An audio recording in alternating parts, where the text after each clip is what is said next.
अस्सलाम वालेकुम to all of you. Welcome once again students. हम लोग इल्म सेहतला की क्लास स्टार्ट करते हैं। हम लोग इसमें आज पढ़ रहे हैं कोर्स के बारे में। जैसा कि आप लोग जानते हैं हम लोग अखरास व हुबूब का चैप्टर पढ़े थे, पिल्स एंड टैबलेट्स। तो उसमें पिल्स के बारे में हम अपना कंप्लीट कर चुके हैं। अब हम कोर्स के बारे में पढ़ेंगे। कोर्स क्या होती है? टैबलेट जिसको कहा जाता है इंग्लिश में। कोर्स भी दवा की एक जामिद शक्ल है, यानी दवा की एक सॉलिड डोसेज फॉर्म है कोर्स भी। और ये चपटी होती है, जैसा कि आप लोगों ने हबूब में देखा था कि हबूब एकदम गोल होती है, यानी स्फेरिकल होती है वो। लेकिन ये जो हमारी टैबलेट है, ये कोर्स है, ये चपटी बनाई जाती है।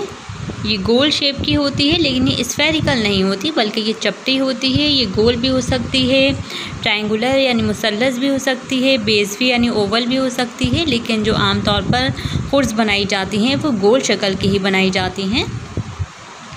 कोर्स हबूब के मुकाबले में ज़्यादा मारूफ़ है। अगर आजकल हम देखें तो मार्केट में जो नई नई कंपनीज ड्रग्स बनाती हैं वो अपनी दवाओं को टैबलेट फॉर्म में ज़्यादा बनाते हैं। हबूब अब इतना राइज नहीं है, वो एक पुराना डोसेज फॉर्म हो गया है। लेकिन हमारी जो तिब की किताबें हैं उसमें हबूब का तस्करा कोर्स के मुकाबले में कहीं ज़्यादा है। इसकी वजह ये हो सकती है कि पुराने ज़माने में हमारे पास मशीनरीज़ नहीं थी अतिबा के पास, तो उनके लिए कोर्स की बनिस्बत हब बनाना ज़्यादा ईजी था, इसलिए वो हब ज़्यादा बनाते थे। उसका तस्करा उन्होंने ज़्यादा किया है। ये टैबलेट मेकिंग मशीन है जिसकी मदद से टैबलेट बनाई जाती है। इसमें मुख्तलिफ़ डाइस लगी होती हैं। जिस साइज़ की हमें टैबलेट बनानी होती है वो डाई हम लगा देते हैं। उतने मिलीग्राम, 500 मिलीग्राम, 1 मिलीग्राम, 2 मिलीग्राम, जितने मिलीग्राम की हमें टैबलेट बनानी होती है वो अलग अलग साइज़ की टैबलेट हमारी बन जाती है। ये जो मशीन है ये स्मॉल स्केल पे टैबलेट बनाने के लिए है, लेकिन जो बड़ी बड़ी कंपनीज़, इंडस्ट्रीज़ टैबलेट बनाती हैं उनके पास काफ़ी बड़ी बड़ी मशीनरीज़ होती हैं। वो उसके ज़रिए एक बार में काफ़ी वॉल्यूम में अपनी दवाएं बनाती हैं। अब इसके बनाने का तरीका जान लेते हैं। इसके बनाने की तरकीब ये होती है कि जिन दवाओं से हमें कोर्स बनानी होती है उसका पहले हम बारीक सफ़ूफ बना लेते हैं और इस सफ़ूफ से हम ग्रेन्यूल्स बनाते हैं। ग्रेन्यूल्स बनाने का तरीका हम अमल तहबीब में बता चुके हैं। एक बार शॉर्ट में आपको बता देती हूँ। जब हम सफ़ूफ बनाते हैं तो सफ़ूफ में हम कोई शरबत या कोई और चीज़ जो हमें इसमें राब्ते के तौर पे शामिल करनी है वो हम इसमें शामिल कर देते हैं और फिर इसको एक मोटे खानों वाली छलनी से छानते हैं। तो क्या होता है, मोटा मोटे ग्रेन्यूल्स टाइप का एक मोटे मोटे से वो निकलता है और फिर उसको हम सुखा लेते हैं। ये ग्रेन्यूल फॉर्म में जम जाता है और फिर इन ग्रेन्यूल्स को हम क्या करते हैं, इन ग्रेन्यूल्स को कंप्रेस करके, ये जो मशीन होती है इसका असल काम यही होता है कि ये जो ग्रेन्यूल्स होते हैं ग्रेन्यूल्स को कंप्रेस कर देती है। ये कंप्रेस करके उन ग्रेन्यूल्स को एक कोर्स की शक्ल देती है। कोर्स में जो राब्ते की क्वांटिटी होती है उसको कम रखा जाता है। अब पढ़ते हैं हब और कोर्स में फ़र्क। क्या फ़र्क है, क्या डिफरेंस है इसमें।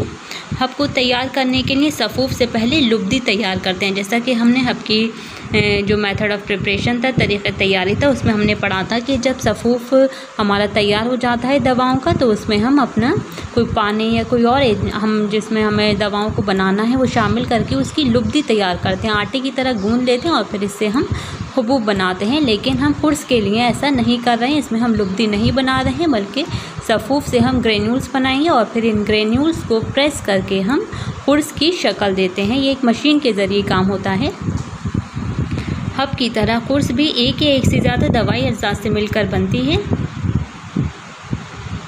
एक या एक से ज़्यादा दवाई अज्जा भी हो सकते हैं, लेकिन कभी हमें एक ही अज्जा से कोर्स बनानी है तो एक ही अज्जा से भी कोर्स बना सकते हैं। बाज़ अज्जा कोर्स में सिर्फ इसलिए शामिल किए जाते हैं कि कुछ दवाएं ऐसी होती हैं कि उनकी जो मकदार खुराक होती है, जिनकी सिंगल डोसेज फॉर्म जो हमें एक टैबलेट में देनी है वो नहायत कम होती है। उस डोज को एक की टैबलेट की फॉर्म में लाना आसान नहीं होता। तो इसके लिए क्या करते हैं, हम इसमें कुछ ऐसे मादे शामिल कर देते हैं, ऐसे अज्जा शामिल करते हैं जिनकी कोई दवाई इफ़ादियत तो नहीं होती, बल्कि वो एक हब का हजम बना लेते हैं।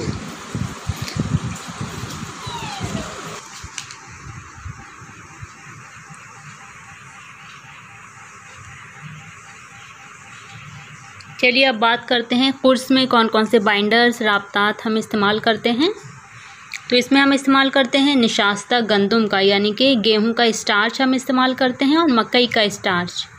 इसका तरीक़ा ये होता है कि पानी में शामिल करके निशास्ता से यानी स्टार्च को पानी में शामिल करके हम उससे पेस्ट तैयार कर लेते हैं, और फिर क्या करते हैं, इस पेस्ट में जो दवा का सफ़ूफ होता है जिससे हमें ग्रेन्यूल्स बनाने हैं, जिससे हमें टैबलेट बनानी है, उसमें उस सफ़ूफ की आमेज़िश कर देते हैं, उसको अच्छी तरह से मिक्स कर लेते हैं, फिर उससे हम ग्रेन्यूल्स बनाते हैं।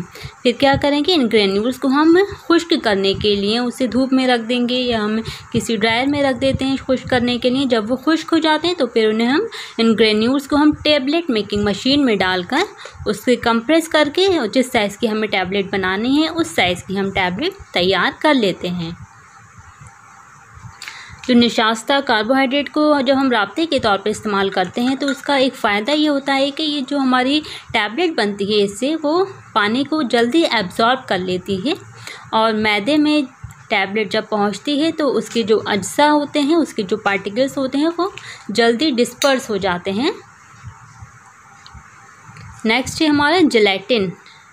तो जेलेटिन को किस तरह से इस्तेमाल करते हैं, तो जेलेटिन को हम पहले ठंडे पानी में उसको कुछ देर के लिए भिगोकर रख देते हैं, और फिर इसको वाटर बाथ पे रख के हम पकाते हैं। डायरेक्ट हीट नहीं देनी, बल्कि हम इसे वाटर बाथ पे रख के पकाएंगे, जिससे क्या होगा कि ये जो हमारा जेलेटिन है एकदम रक़ीक़ हो जाएगा, लिक्विडिफाई हो जाएगा और एकदम होमोजीनस हो जाएगा ये। और फिर इसको दवा के सफ़ूफ में शामिल करके हम ग्रेन्यूल्स तैयार करेंगे।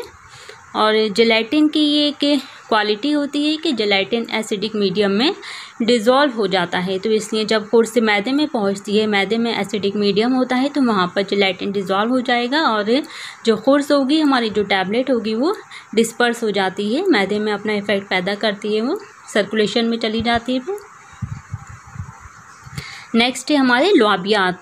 तो लौबियात की हम ज़्यादा डिटेल यहाँ नहीं पढ़ेंगे, लौबियात का डिटेल में हम लोग हब में तस्करा कर चुके हैं। आप लोग को अगर कोर्स के बारे में लिखने के लिए आता है बाइंडर्स में, तो यहाँ लौबियात में आप वही सब लिखेंगे जो हमने हब में आपको बताया है, लौब कतीरा, समग अरबी, ये सब आपको लिखना है इसमें।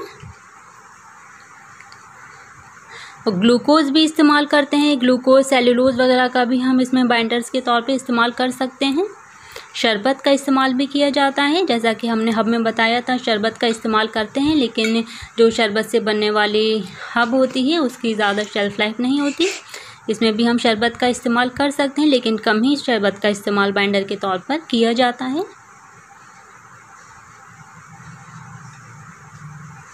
Okay students, thank you so much. उम्मीद है आप लोगों को ये हब्बू व अखराज का चैप्टर समझ आया होगा। थोड़ा लेंदी चैप्टर था ये, इसलिए हमने 4-5 पार्ट में इसको डिवाइड करके पढ़ा। आप लोग इसके अच्छे से नोट्स प्रिपेयर कीजिए। इंशाल्लाह अब हम नेक्स्ट अपना चैप्टर शुरू करेंगे। अल्लाह हाफिज़।